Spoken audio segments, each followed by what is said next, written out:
Subscribe करें हमारे channel को आसान जिंदगी और इस बेल आइकन को प्रेस करें इसी तरह के और वीडियोस प्राप्त करने के लिए। नमस्कार, मैं शारदा पांडे आसान ज़िंदगी की इस एपिसोड में आपको स्वागत करती हूँ। आज मैं आपको बताऊंगी जैसे कि सावन महीना चल रहा है, बहुत बहनों का प्रश्न है, बेटियों का, माताओं का, लड़कों का भी प्रश्न है कि सावन महीने में क्या करें क्या ना करें। व्रत के बारे में पूछे हैं तो आपके प्रश्नों का उत्तर और विशेष जानकारियाँ इस एपिसोड में दूंगी। तो सबसे पहले, जैसे पहले भी मैं कई वीडियो बना चुकी हूँ, बताई हूँ कि कोई भी व्रत शुरू करने के लिए सावन महीना सर्वश्रेष्ठ उत्तम माना गया है।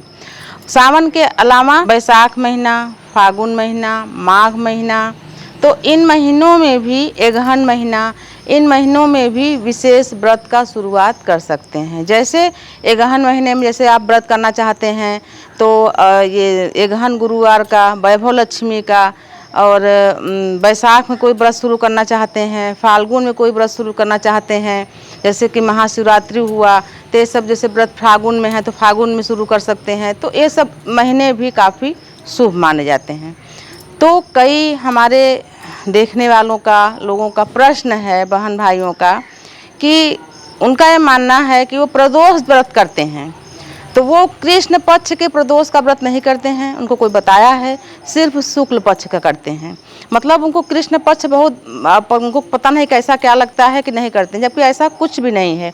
आप दोनों पक्षों का व्रत कर सकती हैं। उसी तरह से एकादशी का व्रत भी बहुत सारे लोग सिर्फ शुक्ल पक्ष का करते हैं, कृष्ण पक्ष का नहीं करते हैं। जबकि मैं कई बार बताई हूँ कि पूरे साल का, अगर एक साल का दोनों पक्षों का व्रत आप करो तो आपको बहुत ही पूर्ण फल की प्राप्ति होगी। उसी तरीके से बहुत सारे बहन और भाई लोग ऐसे भी हैं, वो बोलते हैं सावन के कृष्ण पक्ष का वो व्रत नहीं करते, जब शुक्ल पक्ष आता है तब वो व्रत करते हैं। तो ऐसा नहीं करना चाहिए। अगर आप कृष्ण पक्ष को इतना ज़्यादा दूर कर दोगे तो बहुत सारे पुण्यदायक ऐसे व्रत और पूजा हैं जो कि आप कर ही नहीं पाओगे। जैसे कि जब भादो महीने लगता है तो कृष्ण पक्ष में ही पुत्रों की, संतानों की सुरक्षा के लिए ललही छठ का व्रत कृष्ण पक्ष में ही पड़ता है। तो इस आपके मत से तो कभी आप कृष्ण पक्ष में ललही छठ का व्रत उठा ही नहीं पाओगे। उसी प्रकार से भादो महीने के कृष्ण पक्ष में भगवान श्री कृष्ण जी का जन्म हुआ था तो आप इस व्रत को भी नहीं उठा पाओगे। उसी तरीके से फाल्गुन महीने के कृष्ण पक्ष में महाशिवरात्रि, जो कि मैं कई बार बताई हूँ, कई हमारी सुहागिनें बहनें पूछती हैं कि महाशिवरात्रि का मतलब कोई व्रत बताओ जो पति की सुरक्षा करे, तो उनको मैं महाशिवरात्रि का निराजली व्रत 13 सालों तक रह के 14वें साल में उद्यापन करने के लिए बताती हूँ। तो इस तरीके से आप वो भी महाशिवरात्रि का व्रत, महापूर्ण फलदायक व्रत, वो भी नहीं कर पाओगे। तो ये तमाम ऐसे गणेश चतुर्थी जो कि कृष्ण पक्ष की चतुर्थी में पड़ता है, ये भी नहीं कर पाओगे। तो ऐसा कुछ भी नहीं है, दोनों पक्ष शुभ हैं। दोनों पक्ष में आप व्रत शुरू करते। कई लोगों का प्रश्न है कि हम मतलब जैसे शुक्ल पक्ष से व्रत को शुरू करें, जैसे गुरुवार हुआ, वैभव लक्ष्मी का हुआ, या रविवार हुआ, या तो सोमवार हुआ, कोई भी व्रत मंगलवार हुआ, तो गुरुवार मतलब शुक्ल पक्ष में शुरू करके बाकी दोनों पक्षों का व्रत करती हैं। तो आपके मन में अगर ऐसा है तो आप कर सकती हैं। अब बात आती है सावन में मंगला गौरी का व्रत है। इसमें तमाम बहनों को कन्फ्यूजन है, जबकि मैं वीडियो में बताई हूँ, कई वीडियो दी हूँ कि कंटिन्यू 2 व्रत नहीं करना चाहिए। यानी एक व्रत आप कर रहे हो तो उसका पारण करने के बाद फिर दूसरा व्रत किया जाता है। तो बहनों का प्रश्न है, कई बहन प्रश्न करी हैं कि मैं इसके पहले जानती ही नहीं थी कि मंगला गौरी का व्रत क्या होता है। अब उनको पता लगा है। तो कोई बहन कहती है उनका 5 साल विवाह के पूरा हो चुका है, कोई 7 साल, कोई 15 साल, तो वो बोलती हैं कि अब मैं इस व्रत को कर सकती हूँ क्या।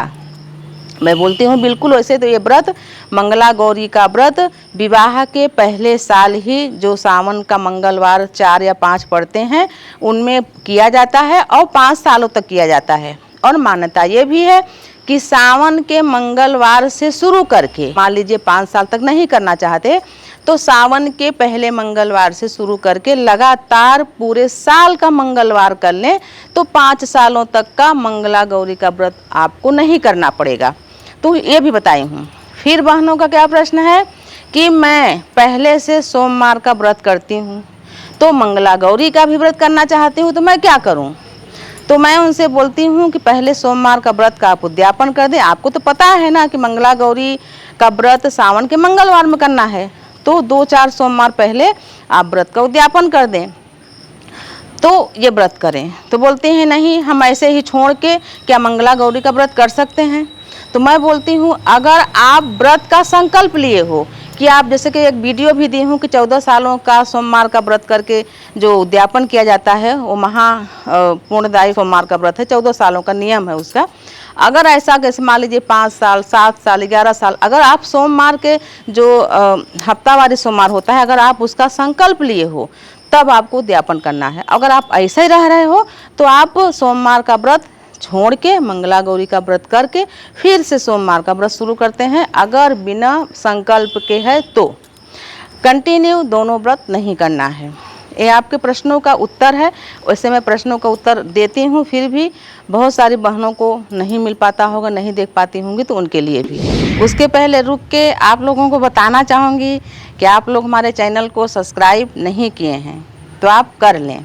सब्सक्राइब करेंगे तो अच्छे अच्छे वीडियो आपको मिलेंगे। आप लोग बोलते हो कि मैं 1 साल के बाद आई हूँ, 1.5 साल के बाद आई हूँ, मैं तो यहीं पर हूँ, आप लोग पता नहीं कहाँ हैं, क्यों सब्सक्राइब नहीं किए हैं। सब्सक्राइब करने पर भी कई लोग बोलते हैं हमको वीडियो नहीं मिलता, तो बेल आइकन का बटन लाल रंग के नीचे है, उसको आप दबाएं तो आपको सभी वीडियो मिलने लगेंगे। और हमको भी अच्छा लगेगा कि जो हम मेहनत करते हैं तो आप लोगों को भी लाभ हो रहा है। आप लोग सो नहीं रहे हैं, आप लोग जाग जाइए, सब्सक्राइब कर लीजिए। उसके बाद और आपको बताती हूँ इसी व्रत के पूजा के बारे में। तो कई बहनों का प्रश्न है कि उनको 16 सोमवार का व्रत करना है, तो क्या सावन के पहले सोमवार से व्रत शुरू करके 16 सोमवार का व्रत कर सकते हैं? तो मैं बोलती हूँ हाँ, कर सकते हैं।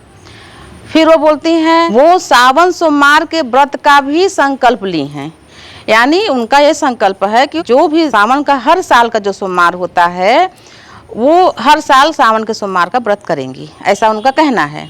तो मैं बोली अगर ऐसा है कि आप सावन हर सोमवार जो साल में आता है सावन का आप व्रत करेंगे, संकल्प ली हैं, तो आप सावन का सोमवार का व्रत करके 1-2 सोमवार को गैप करके फिर आप 16 सोमवार, जैसे कोई शुभ समय आ जाए तब आप 16 सोमवार का व्रत उठाएं और करें।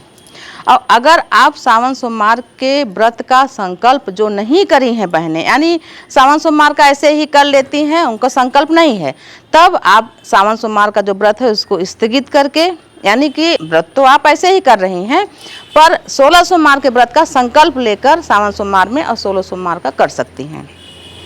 कई बहनों का प्रश्न है क्या सोमवार के दिन वो हेयर वॉश कर सकती हैं कि नहीं?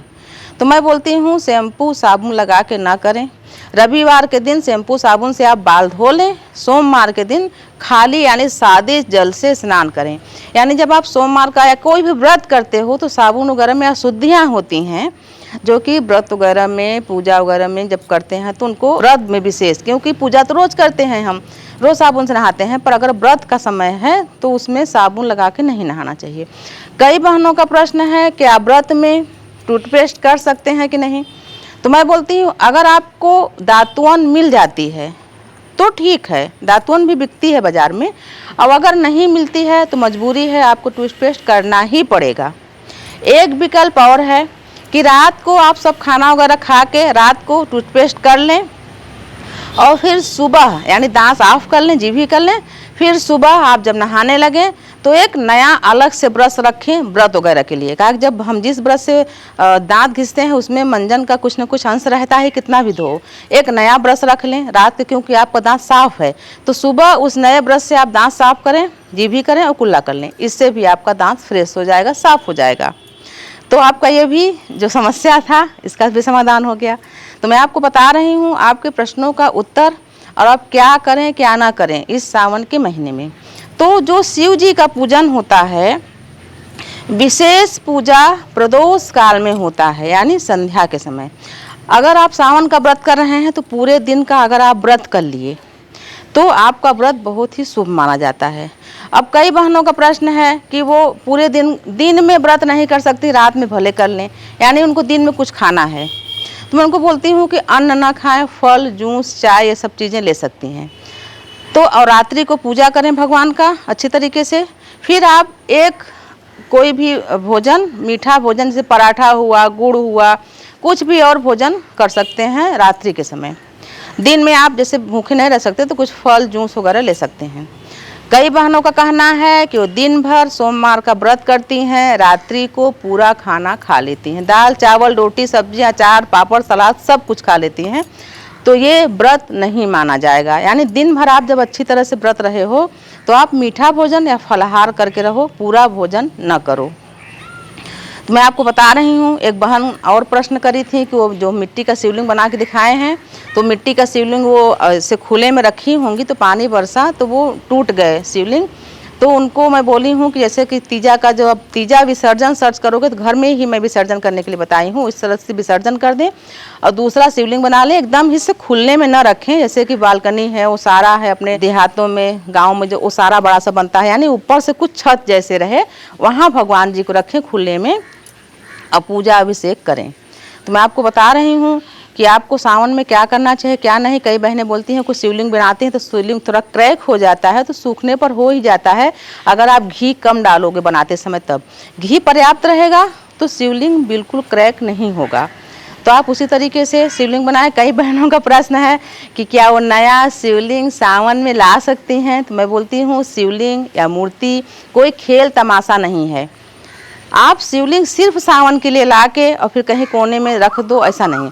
अगर आप ये जानो कि आप उनका साल भर अभिषेक पूजन बेलपत्री चढ़ा के कर सकते हो तभी लाओ, और नहीं तो जो मिट्टी का शिवलिंग मैं बनाई हूँ उसका पूजन करके विसर्जन करें, या आसपास के नज़दीक में शिवलिंग शिवालय में जाएं पूजन करें, सबसे उत्तम है। एक बहन का महत्वपूर्ण प्रश्न है कि वो 16 सोमवार का व्रत शुरू करेंगी, तो इस बीच में 9 दिन का नवरात्रि आ जाएगा, तो वो क्या करें। वो नवरात्रि का 9 दिन का व्रत भी करती हैं। तो मैं उनको बोली हूँ कि अगर आप कोई व्रत शुरू कर दिए तो उस बीच में अगर कोई एक व्रत या एक से ज़्यादा व्रत आ जाता है तो उसका आपको बहुत फल मिलता है, बहुत ही ज़्यादा। तो नवरात्रि में जैसे आप 16 सोमवार का व्रत शुरू कर दी हैं, तो अगर 9 दिन का आप व्रत करती हो नवरात्रि का, तो जाहिर सा बात है कि आप एक टाइम नमक, सेंधा नमक ज़रूर लेती होंगी, कोई कोई नहीं लेते हैं। तो एक ही सोमवार पड़ेगा नवरात्रि में, तो आप नवरात्रि का व्रत भी 9 दिन का कर सकती हैं। अगर नमक खाती हैं तब भी, अगर नमक नहीं खाती हैं तब भी आपका 16 सोमवार का व्रत नवरात्रि के एक जो सोमवार पड़ेगा वो भी काउंट होगा, आप इसकी चिंता न करें। तो उसी तरीके से मैं आपको बताई हूँ कि आपको सावन में क्या करना है क्या नहीं करना है। कि इसी से संबंधित, सावन से संबंधित ही हम आपको आगे और कई वीडियो जानकारी, बहुत महत्वपूर्ण जानकारी देने वाले हैं। तो आप चैनल को सब्सक्राइब कर लें, लाइक करें, वीडियो को आप शेयर कर सकते हैं। हमारे साथ बने रहें, देखते रहें आसान ज़िंदगी। तब तक के लिए नमस्कार।